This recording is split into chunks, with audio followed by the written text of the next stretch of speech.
గాజుల సప్పులు గలుగల్లు మోగంగా గజ్జెల పట్టీలు గంతేసి ఆడంగా వరిగడ్డి మోపు ఎత్తి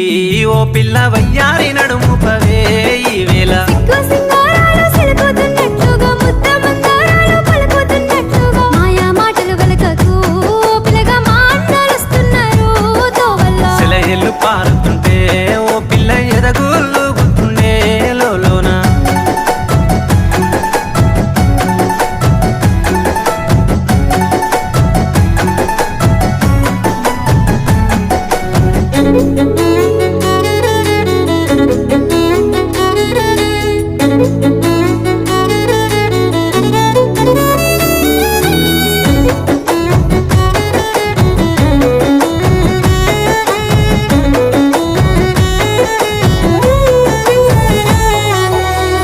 జొన్నల కంకులు